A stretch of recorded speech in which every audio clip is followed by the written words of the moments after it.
thanks for coming on the show. Very exciting. We're going to start with the Man Alive Minute, where I'll ask you a set of really sort of quick fire questions. You don't have to elaborate too much, but just what comes into your mind, okay? Converting a try or making a tackle? Making a tackle. Favourite cheat meal? I don't really have one. My cheats tend to be actually healthy that I enjoy, so I'm lucky in that respect. So you're never going to eat something that's... I'm not drawn to it, no. Newcastle Falcons or French Toulon? Oh, now you're messing with a serious line. Thankfully, I was two different people at those clubs. It wasn't the same me. And they both did a job for who I was at the time. So I had a gap in the middle, which is the one I'd swap out where I was injured the whole time. But actually that probably was the catalyst for a lot of good things. So yeah, I'm lucky. Young me got that Newcastle experience. The new reborn me got the French one. And I felt like, yeah, I was feeling pretty young during both of those. Strangest pre-match habits you saw? You see a lot of funny things, people walking around, talking to themselves, banging themselves on the head, banging into each other, hiding in corners, doing whatever, all kinds of stuff. But it's a lot of soul searching goes on in that space. But then you get it all together and it all comes into one. So that's the nature of the huddle. You get hands on each other and you find that what you're looking for in each other. What's one symptom of aging that surprised you? How little things like viruses or misalignments can show up in such ways which can be confusing. I can, my experience where maybe I'm misremembering, but when I was young, I just remember you either have flu-like stuff, you have the cold, you have a flu, you have a cough, but now there's so many different, maybe I'm more in tune with my body, but so much more subtle stuff that's quite confusing, whether it's around viruses getting into my mind, making me more, my head rather than my brain, get me more woolly, not being able to focus. There's things are a little bit more at times nervy, a bit these sort of things. And it's a really interesting one that you kind of can't believe. It comes down to the fact that once you pass a certain space or age, and I've found that so difficult to understand when people are like, yeah, but once you get past 40, 26, 27, I heard was a good one. 40 was an obvious one. You sort of go, yeah, I know, but geez, it happens. I haven't experienced the whole thing about, oh, well, you can't do this and you can't do that, because I think I'm able to tune myself to do what I want to do. So I haven't experienced how kind of, I can't do what I used to do stuff. But at the end of my rugby career, you recognize in a professional sport, when you're 35, there's a difference between that and 21. Yeah. Definitely. But in life sense, I've felt like, I can do what I want to do. I've got old injuries, but sometimes viruses, you kind of go, oh no, something's happening. And then you find out, oh, it was a virus. Yeah. Maybe that's also viruses nowadays. I don't know. No, I think, and this is not Man Alive Minute, but I think you're right. The other difference, I think, is your physiological resilience in your 20s is so good that maybe those little virally things that just don't hit. You just bounce off it. It's like you do your all-night work or session or whatever you're doing, and you go to work the next day. Now I'm pretty much like 10:30 is kicking in. I'm like, I'm all right. I think I'm going to pack in for a little bit now. So maybe it's just that. Yeah. Plus, you're right. You have experience, so you are far more tuned to what your body can do now, aging or not, that you just don't know about when you're younger, which is a good and bad thing again. Yeah, so, definitely. Best piece of advice someone has ever given you? Do you know what? I think two of the best pieces of advice that I've ever had, I've had from so many people. People who say them don't realize how big a piece of advice it is. And people who receive them don't understand how big an opportunity, possibility it is either. And the two things are, go give it your all, give it everything, be yourself. Those two things, you can spend many lifetimes exploring what they really mean. And I think we know that. So when you hear it, it is slightly relieving. You know it's true. But I don't think we go into the depths of what it means to give everything. We think of that just purely physically, just try as hard as you can. And we think of be yourself as just relax, you're okay. It's like that those two portals are enormous. They're enough to take you anywhere you want to go according to your dreams in life. Top 2 tips for an under 14 rugby team in Warwickshire. Asking for a friend. Give it everything and go be yourself. So I think it's about It's about two things probably for me: understanding that what you're looking for is already in you. And we look at it as being out there, we have to earn it and learn it and everything. But actually, all the learning and earning is about revealing what's in you. It's a very different experience. You start with, I'm good enough. I know it's here. I've just got to find it. And then every challenge you go through becomes a revelationary process.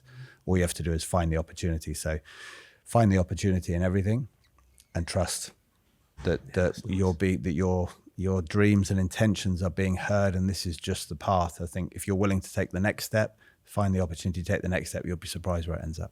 I'm struggling to imagine a couple of our coaches saying that in a direct audience. Yeah. Maybe not when the emotions are flying. Yeah. We'll get back to Jonny in one sec. In 2026, Man Alive has a huge amount of great celebrities and experts coming to share with us both personal experiences and expert advice around men's health, as well as diving into real blood tests of many of our guests. I want you to double check that you're subscribed so that you don't miss out on any of them. Back to Jonny. What made you want to play rugby? I don't know. My dad put a ball in my hands. My brother was the same. Not because he was desperate for us to play rugby, but because it was offered as a vehicle for go express yourself, and it just made sense. I was a little bit troubled in my. I was going to limit that to my childhood, but I'd say it's still with me now. Is that in my outlook on life was quite a fearful, doom around every corner. Fragile, insecure, uprooted, and I was intense because I was looking for the answer. So I was always going to have no issue with dedication to things. If I felt this was something that linked to that, I brought perfectionism in as a bit of an answer to everything.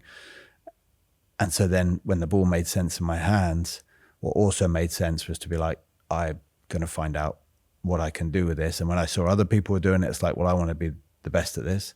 And then when I found out there were levels you could go to on this game, I was like, well, I'm going to get to the top of those.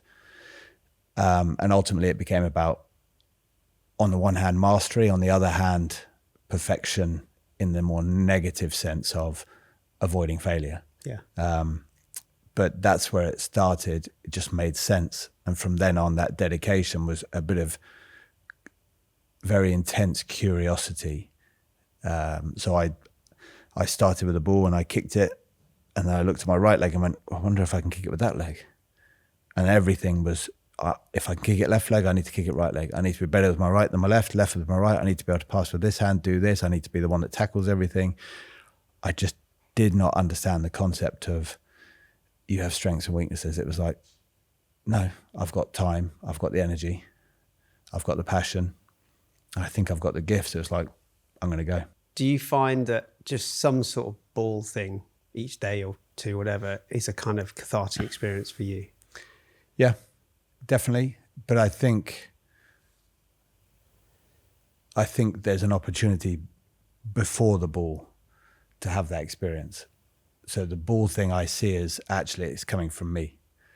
So I don't need the ball necessarily to do those things. So I can find that I can go away and just connect to myself through, whether it be walking, through more breathing, through meeting people and whatever. And it then enhances what I do with the ball. Right. So it doesn't have to be shoot a ball to learn how to shoot a ball. I'm finding it, if I can find more connection, contact with myself, working with my inner energies, be able to find space, create the right kind of environment in my mind for the thoughts I want to think, all of it aligns with being able to then push that to whatever I want to do. However, there's part of me that also just, if I don't do it for that much, if I haven't done it for a while, I'll find myself naturally leaning towards it. It's not something I have to get out of bed and be like, I have to do my shooting. It's like, it'll come to me to be like, I need to do something with the ball. And once I do, I'm sort of like, that makes sense. But it's also a place I reveal a lot of things. So I'll be shooting a ball and things are coming about the rest of my life that I need to know. Whereas if I sit down and try and work those out with a piece of paper, it's like, I'm going to get nowhere. But if I go for a walk, if I go and kick some balls around, by the end of it, I've got so much more clarity about everything. So it serves as a real kind of demisting of my existence to go and do those things. The reason I asked more about specifics of ball sports themselves, or just that practice, is because I did a talk a little while ago, and it was around mental health and the idea that, you know, we don't get men enough to think about time to self-reflect and time away from connectivity to phones and all this sort of stuff. And the summary of it all was that it didn't really matter what you did. It was just you finding that thing that was your thing, and it could be playing an instrument or just going to the gym, and it doesn't have to be meditating. It doesn't have to be mindfulness. It's just that it's that activity that you find you can engage with that's important. And I think the energy, though, that is also important is that with those things I'm talking about, you're always looking to fall into a rhythm or a flow, move away from mind into feel. Yeah. And that's where it becomes therapeutic and cathartic. Whereas if it's in that space of I'm here to achieve a goal, then it's push, it's more mind. You miss the point. The effortless power of falling into the rhythm. Music's a beautiful one for that, because you know if you try hard at music, you're going to miss the beat.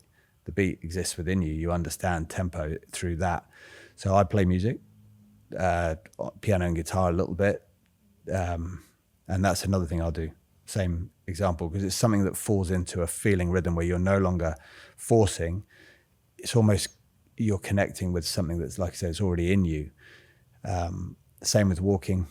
Takes a bit of time at the beginning. You're kind of powering it, and then suddenly you kind of just fall into that space. And then there's a different kind of understanding of your power when you're operating in that space. I spent a lot of time in the force space when I was younger.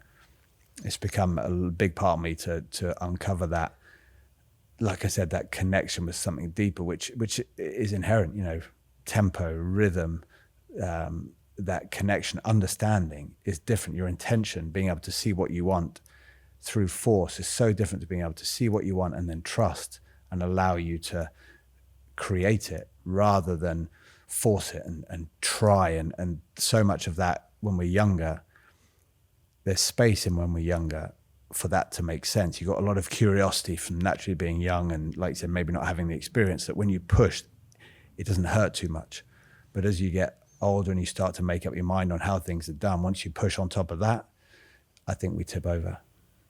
Do you think this kind of subconscious, natural rhythm that we fall into now, this thing where you don't have to think of it consciously to gain from the experience, is something you only get from doing it 1,000 times?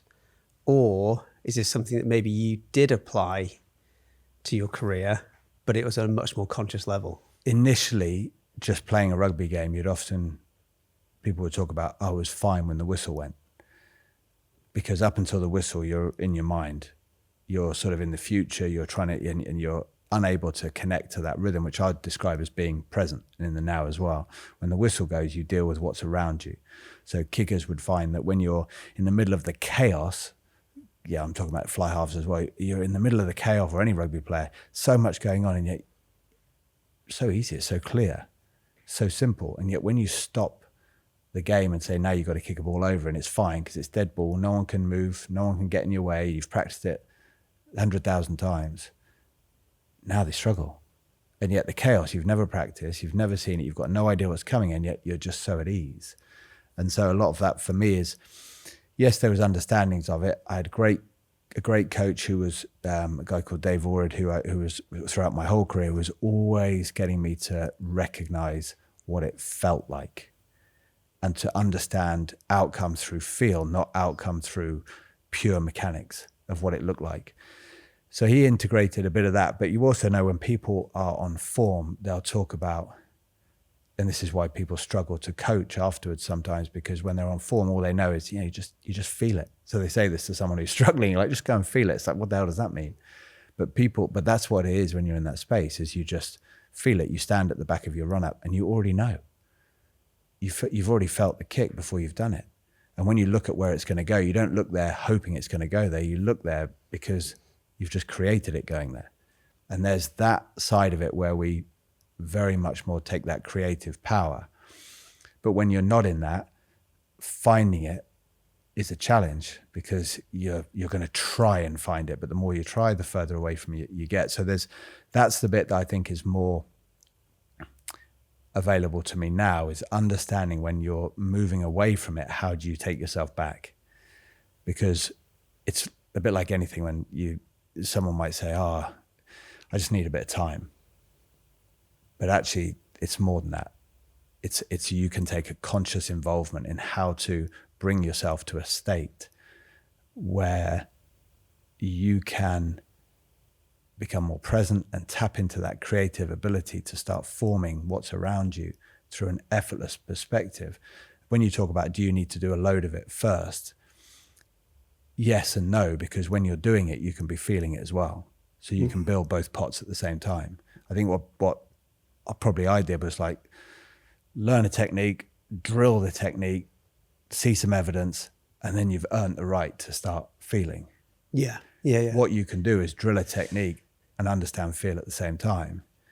And what you can then start to do is you can put much less stress on your body because you're working through a cathartic experience and a more driven one. You've got a bit more balance. Whereas if it's just drive, it sort of wears out. You get burnout, you get people sort of loss of form and that kind of disconnect, frustration, anger, that kind of nihilistic perspective of, it's never going to work. I've tried to, all of that kind of business. But in feel, there is every bit of information you need is all there. As long as you can start to understand what feels good, then you can enhance that. And then you can also understand what doesn't feel good can point you back to what feels even better.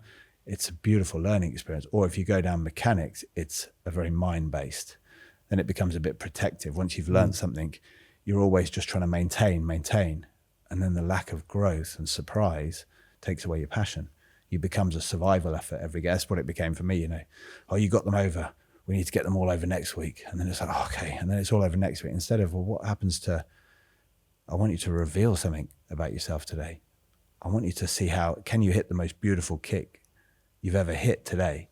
What would it be like to hit? And there's kicks like that stand out in my career where I can properly say, that was off the charts in the middle of the game, and you're almost smiling to yourself. Now that's a fun game within the game, which is only gonna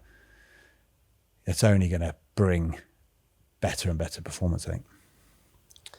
Do you think those sort of mindsets supposing I'd said to you, I don't know, 20 years ago, we're going to do the same conversation. Do you think you would have said to yourself, actually, this is what I'm talking, this is that feeling the moment? Did you have that insight then? Is this a new thing looking back? I think everyone that's fortunate enough to play sport and touches that effortless, zony kind of space, or is willing enough to look at the magic that appears in our life in relationships and conversations where things appear out of nowhere, people cross your path, conversations take a certain place, things unfold, all those kind of opportunities. If you have those, then there's going to be interest, but more the interest I think that would have been mine at that young age, because I'd have probably laughed myself out the room. A lot of people tried to say, you got to relax, you got to enjoy it more, these things, but they didn't. But it was positioned in a way that was a bit like you need to concede. And me looking at enjoying myself was like, I've got to get here. That's not going to help me get here. It wasn't quite positioned in a way that meant something to me enough for me to buy in. And that trigger point for me would have been to put me on the spot and highlight where my intensity was towards, I want to be the best and I want to be this and I want to find out what I'm capable of and go, okay, great. But then point out the hypocritical side to be like, so you're trying to get better, but this you won't touch. Are you willing to touch it or not? And that would have caught me on that thing about being, I've got to make a call here to my truth. I'm here to find out what I'm capable of, but I'm just trying to get through. And those symptoms are fear of failure, anxiety, whatever. And they start to bring about a sense of helplessness and powerlessness. And that's what I would have wanted to get away from as a kid. If someone could have said that sense of powerlessness and helplessness and fear and protection and safety in your performance, it's hurting. And it's like, are you okay with this? If not, but it also might have needed to come from a voice that I looked at and went, this makes sense. Sometimes when it's coming from a left field, it feels a bit like it's too easy to go, well, what do you know? You haven't been here and been me and done that. But that's not necessarily valid. Yeah, so lots of that is it's interesting to talk about that because it's kind of my role. We'll get back to Jonny very soon, but I wanted to ask you something first. Here at Man Alive, we want to bring important health topics front and center. I want you to comment below any challenges or concerns that you might have had around men's health. We'll be hoping to cover them in upcoming episodes. And now back to Jonny. Okay, moving to the physical side. How would you typically recover from a game? This isn't going to be a great example because I didn't. Right. How would I recover? How did recovery probably take place through me as opposed to me doing it? Would have been, I'd have just probably felt like I've earned the right to go and watch a film. I've earned the right for a short amount of time to not have to think about it. If the game didn't go well, I might sit and watch the film, but I wouldn't have earned the right not to think about it. I wouldn't have earned the right to enjoy that film. I wouldn't have earned the right to enjoy myself. So recovery-wise, we had ice baths, we had active recovery. I'm more of I quite like cold bathing now, but at the time I wasn't an ice bather, so I'd always be active. I'd be on a bike, turning over, getting movement going like that. And I would try and stay off feet, but actually I found easily recovery for me took place through what we're talking about. So I'd probably be out kicking balls again. So I was a strange one for recovery. How do I see it now? Way different. Recovery is the absolute essence of my life journey at the moment. I call it healing.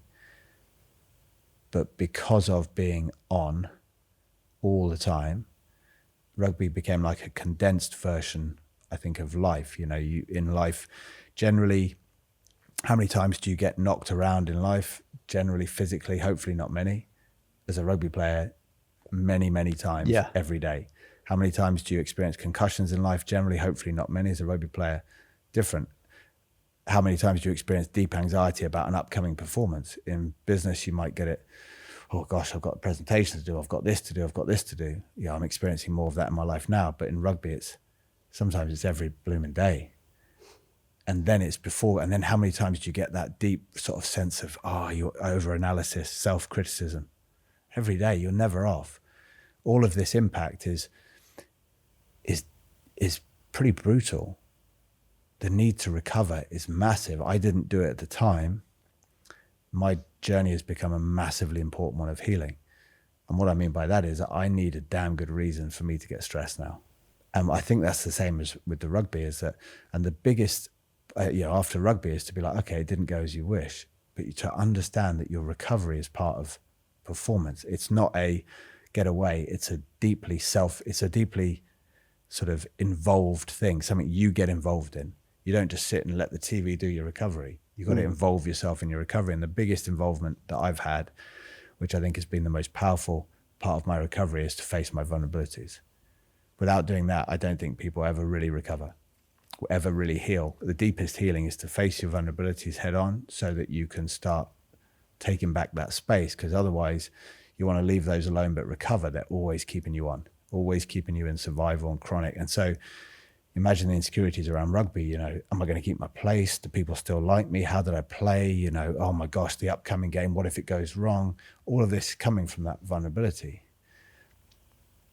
which when that's removed, you're left with the powerful energy of passion, excitement, anticipation, challenge, which is a beautiful thing, which is so much easier to recover from. Yeah. And whereas the suffering of it is difficult to step out of. But once I guess I got forced to take those steps, I feel that I can be recovering whilst performing now. And then we're into that space we spoke about before, where you're kind of out there doing physically demanding things, but actually you're still getting some recovery. And then the physical recovery is hugely important, especially for me at the moment from a perspective of brain health and central nervous system, just being on the whole time, the dysregulation of living in that world. But there's a way to do it. Has your physical recovery changed now to what you would have done 10 or 20 years ago, even after you'd finished rugby? Yeah, I would. So I would position it a little bit like me time. Recovery's me time. And initially at that age, I'd have been, when I was younger, it'd have been like, well, me time is I get to do what I want. So I'm going to sit here and watch this and I'm going to do this or whatever. But me time now is I'm going to be how I want, not I'm going to get to do what I want. Yeah. And that's the difference, is that I get to, you know, if my recovery, if I'm going to eat, a lot of people talk about recovery and nutrition is hugely, hugely important.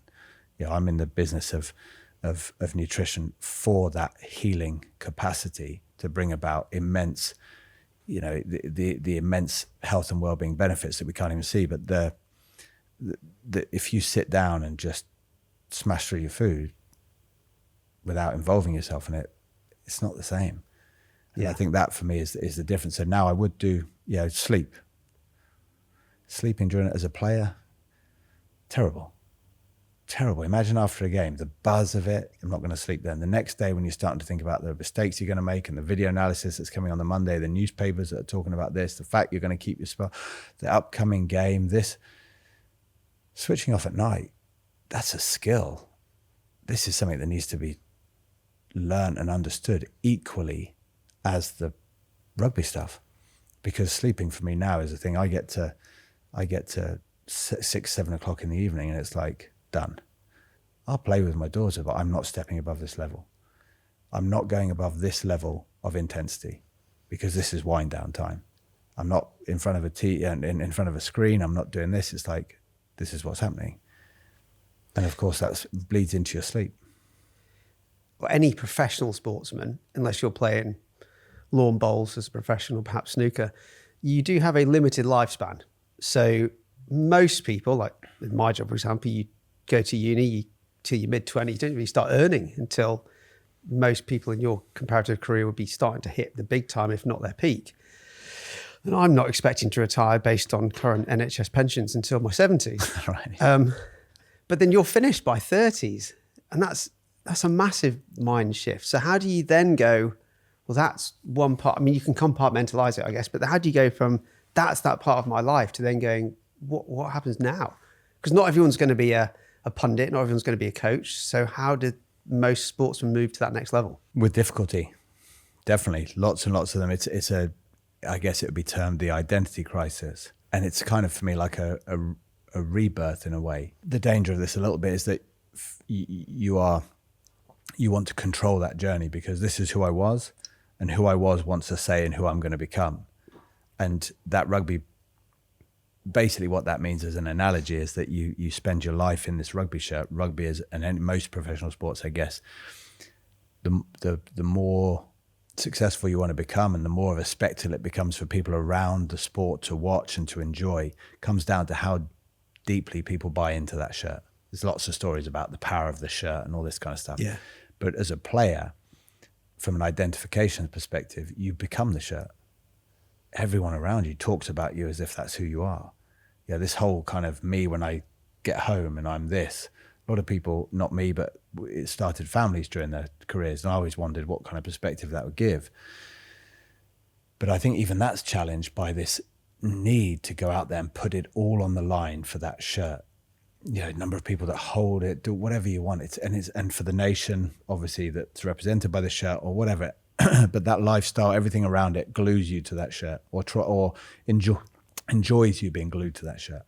The key then is at the end of a career, it's like you need to take it off. But you're like, it's who I am. So I'm not taking this off. So then you wander around as a rugby player with no game to play. And you're feeling like, I don't fit in, I'm lost.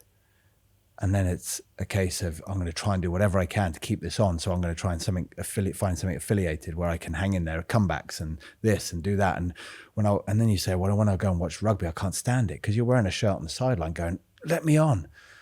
Or that person's doing really well and it's hurting me. Instead of being, what does it take to take that shirt off?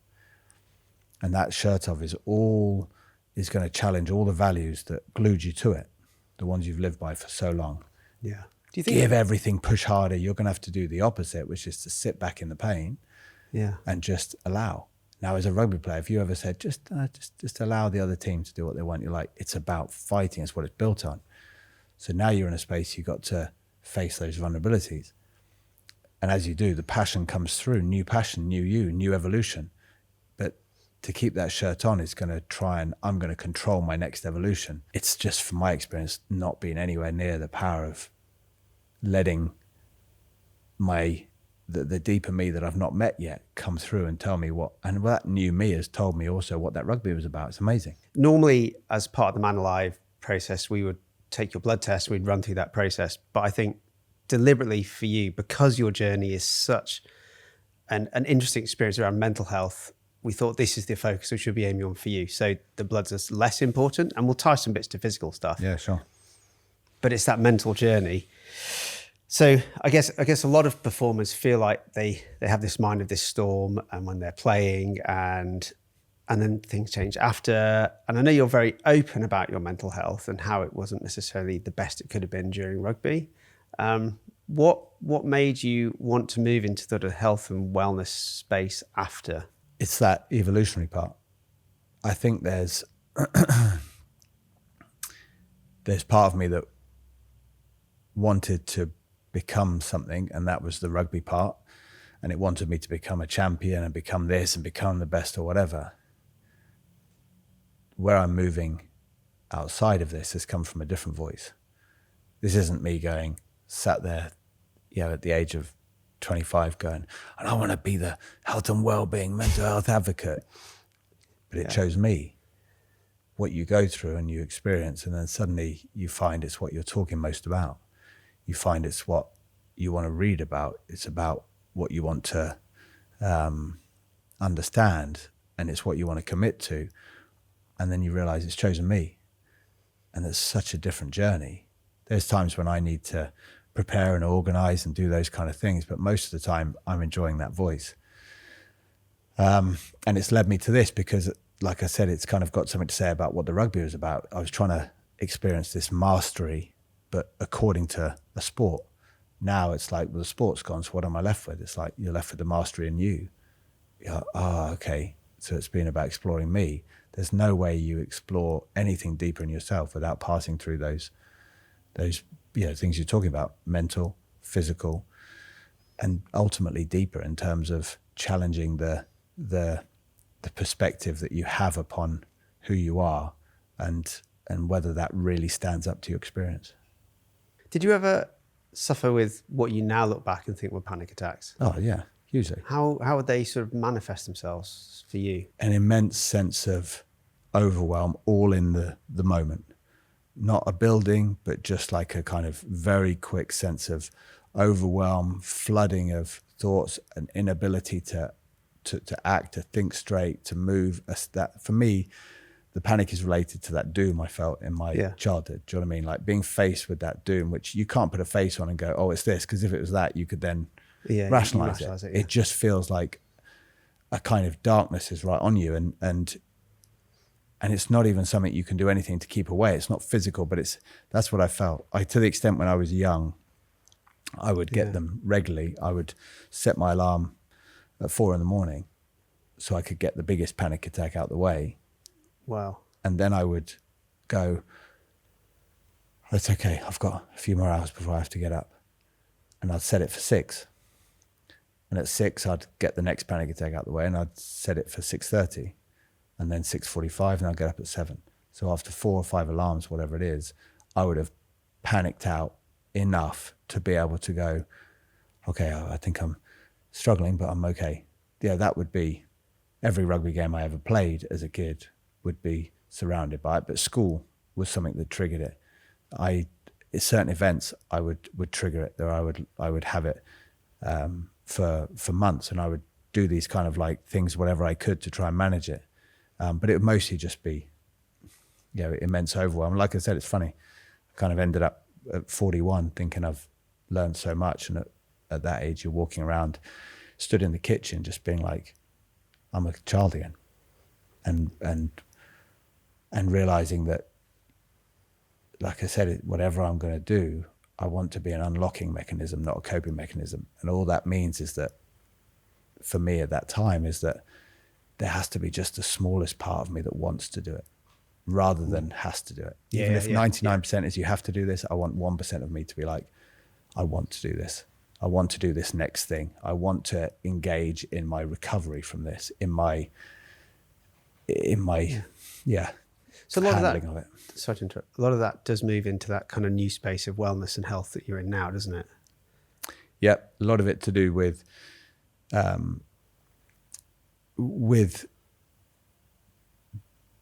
healing and the power of looking after our bodies in ways that reconnects and sets us up to sets the conditions for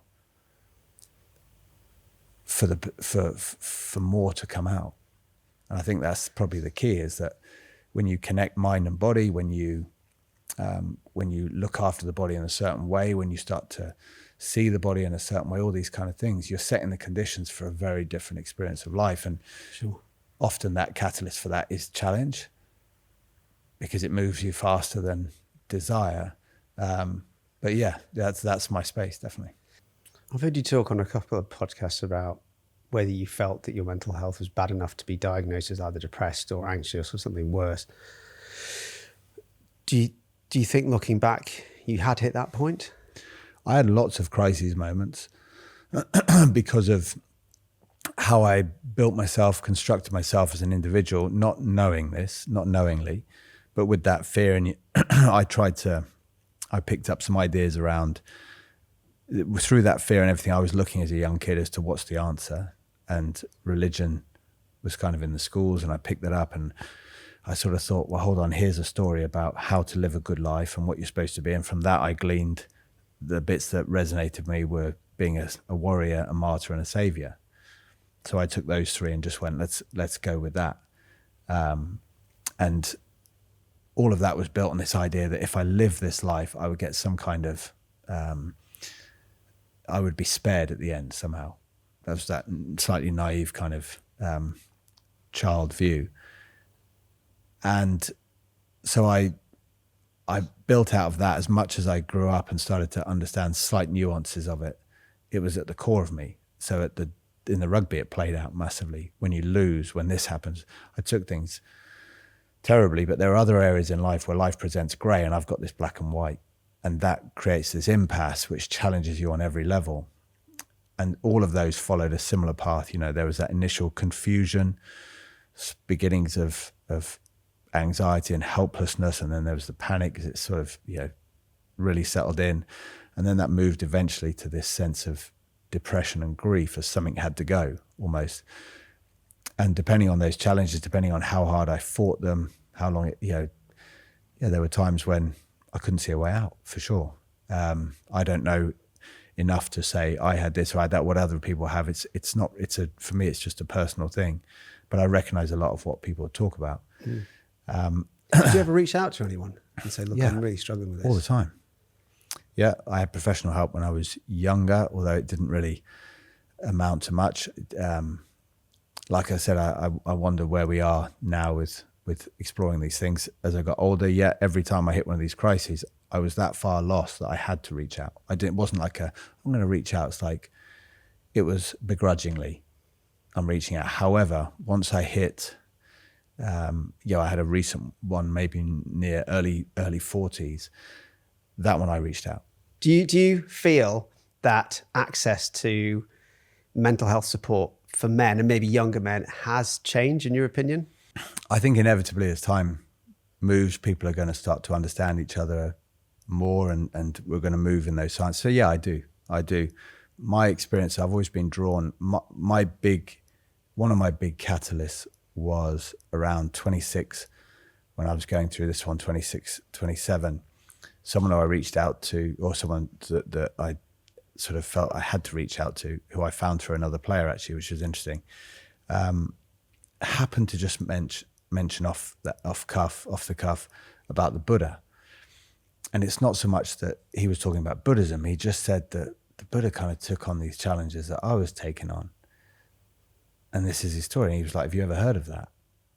And I said, no, but it grabbed me because it played enough to my savior, martyr, warrior thing, enough for me to position it as still part of me and my journey without having to go to that other space that I was unfamiliar with. But it led me into that other space to go and explore that, because I suddenly understood the quest that was behind Gautama the Buddha and the end of suffering and taking this challenge on and what he went through. And it had enough of that warrior, martyr, savior type thing in it. But then that had to go away. And I think that's why I looked Eastern, more Eastern, Western than Western when I reach out myself, because, and this is not a comment in any way about Western, because I don't claim to understand enough about it. But when you say, why did I open up about mine, is because it's the next stage of your progression. And like I said before, unless you face those vulnerabilities, you're stuck. Unless you move past them, they'll hold you. And facing them is not about coping. It's about unlocking. So these ideas about coping mechanisms versus what I look at them as unlocking mechanisms is why would it be taboo to be like, this is something which is going to unlock or can unlock incredibly deeper dimensions of life and experience and magic and just completely shift your perspective of the world.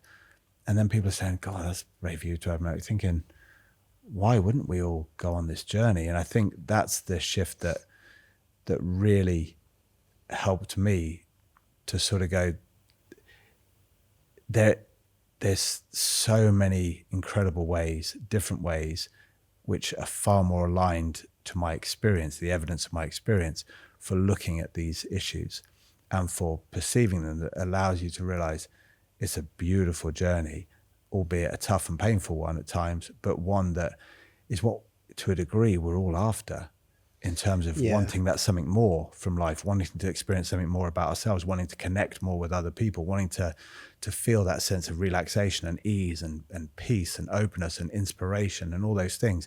They remain sort of capped unless you're sort of willing to go into those spaces. But it just can't be a strategy. You can't go, I'm going to do me some mental health so I get some of that. It's like, it's only a challenge because it's a challenge. The reason, just to challenge that a little bit though, and the reason I ask more so is we all want to undergo that journey, but depression rates are greater in women, diagnosed depression rates are greater, but suicide rates are greater in men. And something stops men, because it's like, from what you said, it seems like it's the next stage is to say, well, I need to get some help for this. But most men can't make that jump from feeling like something's bothering them to actually seeking that help. So how do you go about making that jump from feeling embarrassed or shamed about it? So like I said, I don't speak for anyone else's experience. You know, it's all, when I would say I've experienced depression, I wouldn't say I've been depressed. I wouldn't even use depression, because it's sort of, it's not for me to, because then as soon as I speak about my experience, it's kind of like, oh, well, you're now speaking about their experience because of you've used the same word. You're kind of like, no, I'm, but at the same time, that's almost, I feel, not my role in any way, but it's my passion, it seems, to explore these things in a way that perhaps opens it up to being not a feeling of shame or weakness to reach out. I don't understand enough about anyone else to be able to say you should or you should do this in any way, and I never will. But I can keep talking about it the way that I experience it. I can keep talking about kicking the way I speak to the kickers in England to offer an alternative perspective, and I will keep talking about it. I'll keep offering it. As well as adhering to what they want, I'll keep offering it. And as you keep offering it, at some point they might go, actually, that's interesting. And maybe they'll take, but it's not I'm not going to force them there. And I'm also not going to hammer it when they're telling me about this. Am I going to go, oh yeah, well, think about this. It's more to say, I'm there to experience whatever I can experience in my life as fully as possible. And it's because of that desire to know myself fully. And what it means is that I'm not normally stumped for things to talk about or to connect with people when they tell me about other things, because you've got some of that experience. But for me, it's it's such a big thing. But so many people talk about what can you do for people when they're struggling? And I've been in a space where I feel like I've been struggling. And the hardest thing is that no matter what people do, you don't feel it. People are sort of saying, oh, they're saying these things and whatever, it just doesn't get in. You don't feel it. So then you can become frustrated because you're like, well, I've said this and it makes so much sense to me, but me in my world that I was in it, you just don't feel it. So I don't have anything else other than the idea of being like, I just have to be there for someone. And now that opens up this massive question, because that's another one of those expressions I talk about in terms of give it everything and be yourself. You're like, be there, be. How big a question is that to anyone to be like, to be there for someone means to have as much as you can, your energy, your attention to be for someone. But we all want to help. I want the answer. But like I said, the beginning of it is just to be there. And so I think that's the first part for surrounding people with that understanding. But I would, imagine being around and with people who are going through those things is horrendous. And I can imagine at times it'll feel absolutely impossible. But all I do is continue to offer my perspective, not my ideas, but just my experience. You say it's not your role, but I think actually inadvertently it kind of does become that. The rugby career creates your public identity, and then people will look to you as that person to say, well, if he can talk about this, and you're right, you don't have to understand other people, but I imagine there'll be lots of people, hopefully more than lots, that will watch this, and some of them may be struggling. And if they say, actually, he was able to talk about it, then those can be those touch points that do allow. So maybe if it's not a deliberate, conscious role that you're trying to take on, it will be something that will affect how guys think about their mental health. Yeah, I think it's a bit like people talking about themselves as leaders. It's like but other people decide if you're a leader. Yeah. And I think this in this space is that I'm not out there doing great this. I'm just living my experience and talking about what feels the most authentic to me.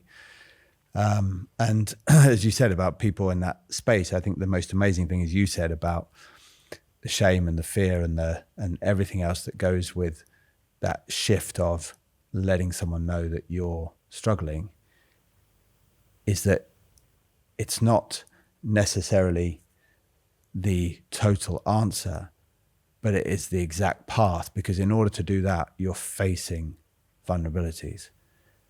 And the whole journey for me has been about facing vulnerabilities. That one is a huge vulnerability. And once you take that one to shift and whatever, and you recognize that you can stand in that space afterwards to realize I'm still here, then the next vulnerability comes and you're already on the path. And then what in my experience has just been that those challenges that I've had in my life have revealed more and more of what I was looking for than any of the victories that I was after that I thought would give me what I was looking for. Yeah. There's no doubt. Like it's if it was a game between those two, victories versus challenge, the victories would be on the side of a thrashing.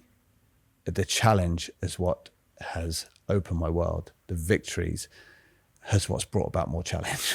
Yeah. So I'm going to try and keep you to compartmentalize physical and mental as much as I can on this.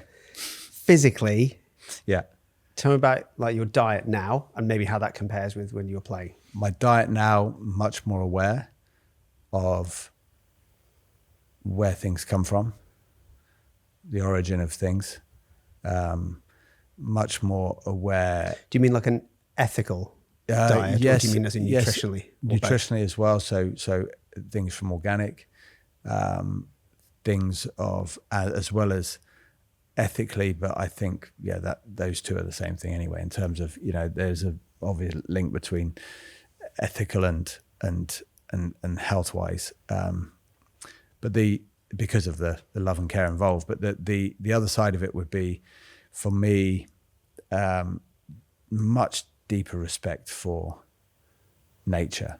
I've got a curiosity as well as a reverence for the damn fact that you've got things growing, you know, in COVID or whatever. We had a small flower bed and you've got some tomatoes and peppers in there.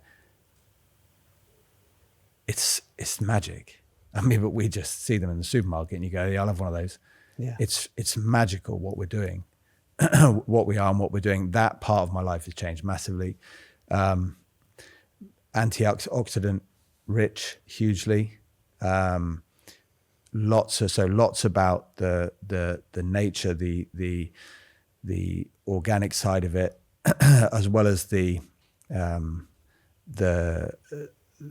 understanding also the when and the how. So the how I eat with the reverence, the understanding, the relaxation, as well as the when I eat and how much as well.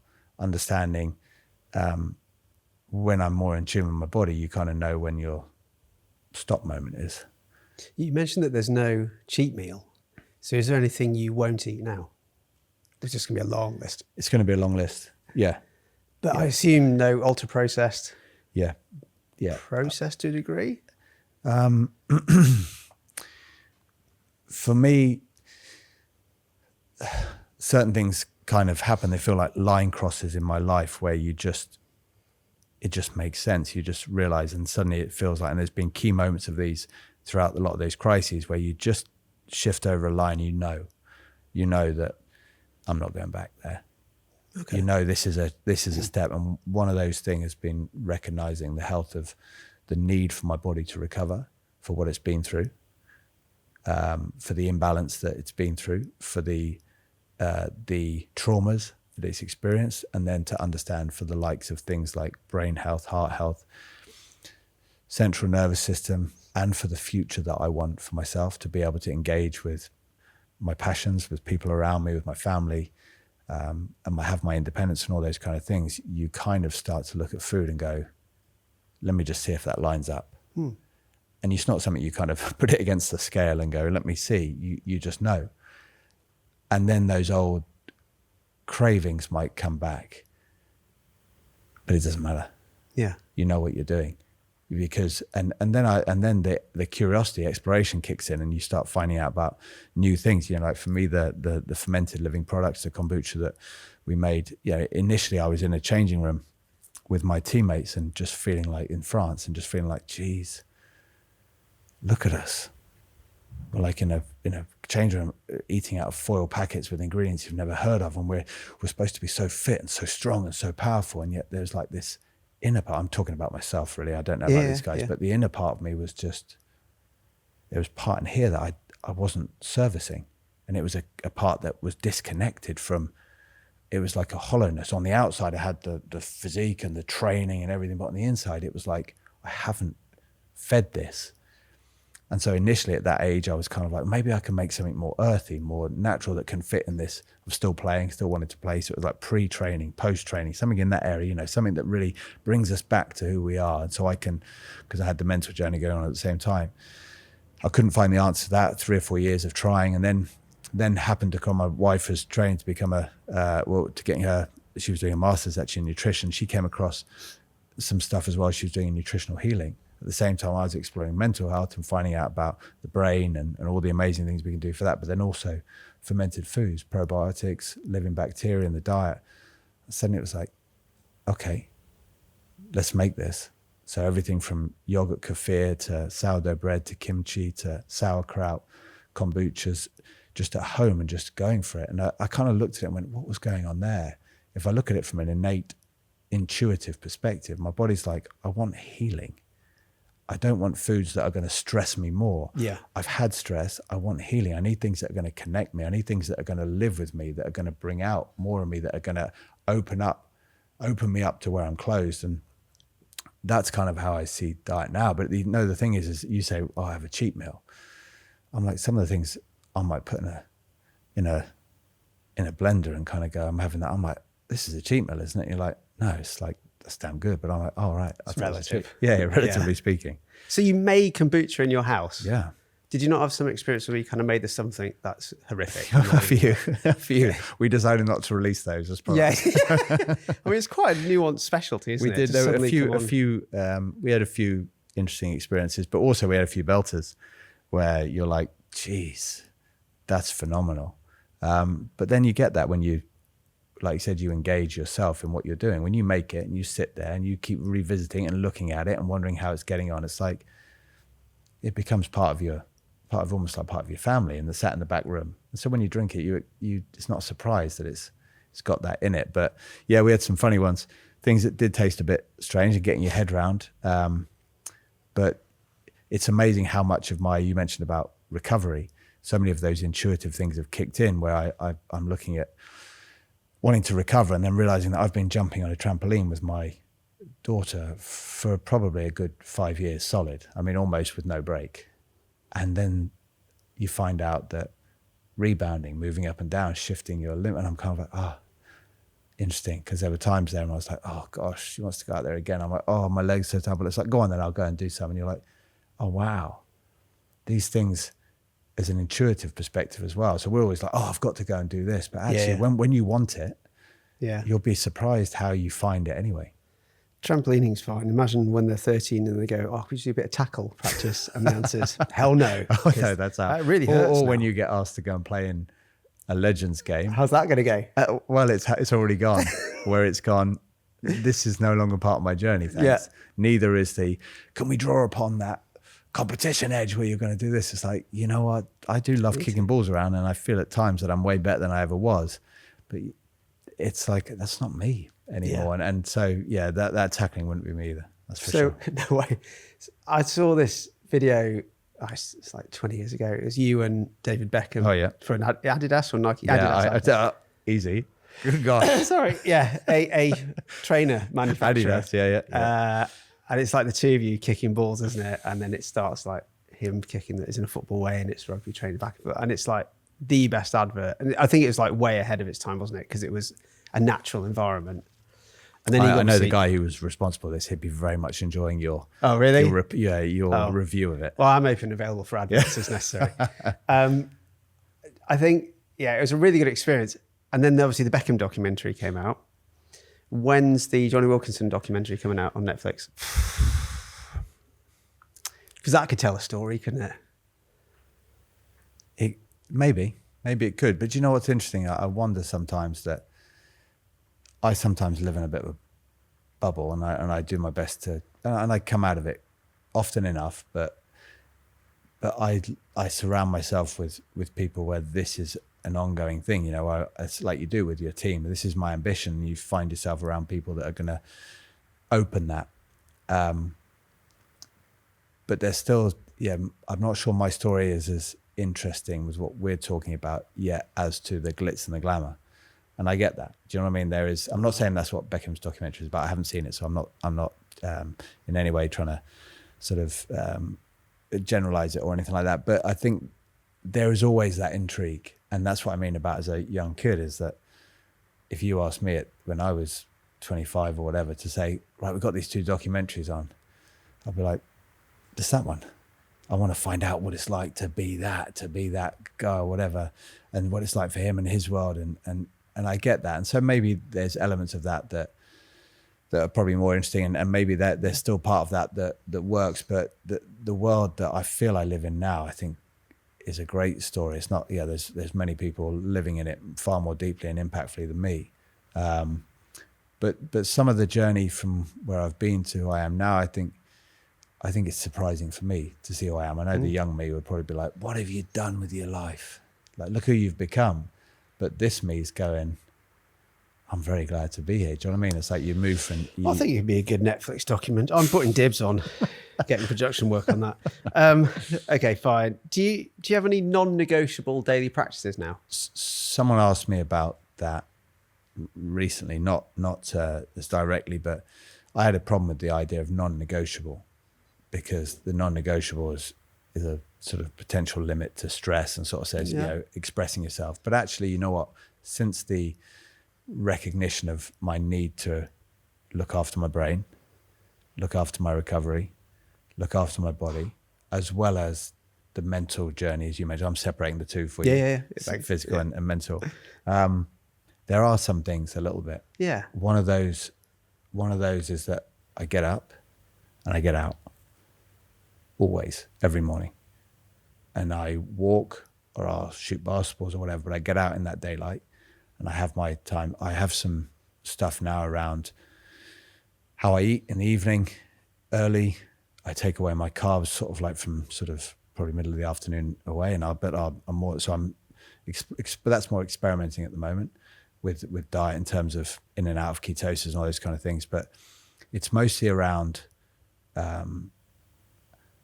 getting out in the morning, winding down before bed.